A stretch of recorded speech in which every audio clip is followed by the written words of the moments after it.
Good morning and welcome to Tuesday. One of the challenges of preaching during the pandemic with no one in the room is there's no feedback, there's no energy flow, and you don't know whether you're connecting with people or not. You kind of just put it out there and hope. Well, this was a Sunday in which I would have really been helped by having someone or people there in the room to know how it was going. But this morning I came in and discovered there were a lot of responses. I talked about my own struggles with the idea, does God love me, as a young gay man back when I was just a teenager. And I told a story, or asked a question. First of all, have you ever had to question whether God loves you? And have you ever had that yelled in your face, questioned in your face? And it reminded me of a couple of stories that I didn't tell on Sunday, but one of which was when I was in seminary, I thought it was important to go out and help congregations, meet a gay person. I remember one Sunday going to a church and preaching and having this woman walk around me in a circle, just staring up. She was short.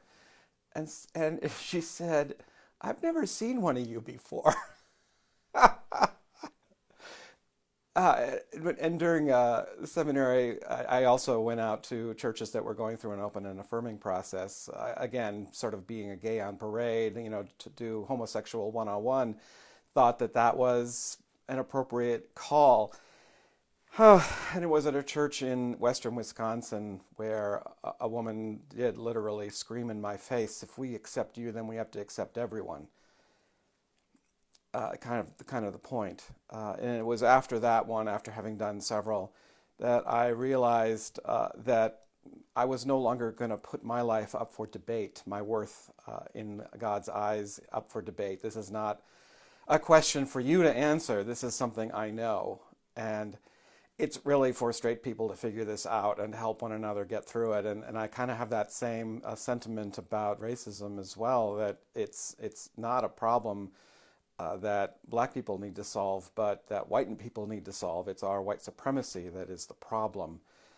And so that's just a memory I wanted to share, on these little morning meditations. We can only share so much, but yeah, having it yelled in your face, or having someone just be curious about you. I mean, I still laugh at the older woman, and that's just part of the process of coming to understand and grow more deeply in our own sense of God's love and our own self-worth. And I pray if you have those questions about your own life today, that beloved, let us love one another, for God is love and loves you. Have a grateful day.